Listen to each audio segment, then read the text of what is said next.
שוב פעם הילד שלכם לא מוכן להקשיב לכם. מתפרע, עצבני, כועס, ואתם לא מבינים למה.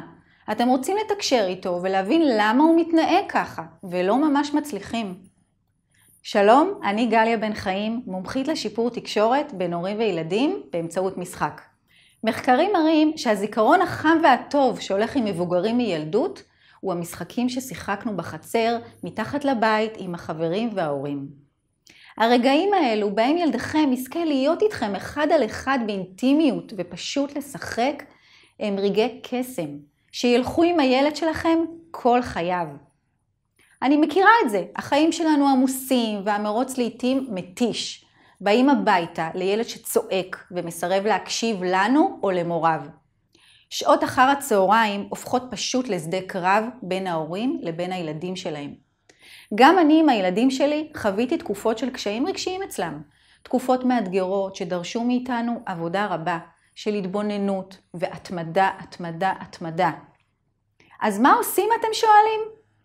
אחרי עשור של התמחות עם עשרות משפחות מקסימות, אותן ליוויתי בתחום המשחק והשפעתו הרגשית על עולמם של ילדים, אני יכולה להבטיח לכם שנקודת הבסיס היא שפה משותפת. ילדים עד גיל 10, השפה שלהם היא שפת המשחק. דרך שיטת הפיליאל, אלמד אתכם להקשיב ולפעול דרך שפת המשחק.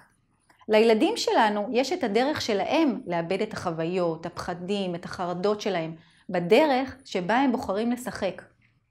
אתם רוצים להבין את ילדכם, רוצים לעזור לו, ובטח רוצים ילד בטוח בעצמו, שלם עם עצמו. בעבודה משותפת תוכלו להבין את השפה של הילד ותאפשרו לו את המרחב המשחקי המתאים לו בבית. אתם תקבלו יותר סיפוק בהורות שלכם וילד בטוח יותר.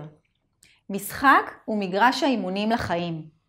אני מזמינה אתכם למלא את הפרטים שלכם כאן למטה ואשמח לתת לכם מתנה ישירות למייל שלכם ובה הדרכת וידאו כיצד לשפר את התקשורת ביום יום דרך שפת המשחק.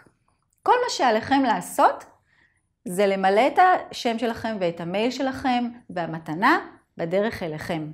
להתראות בקרוב.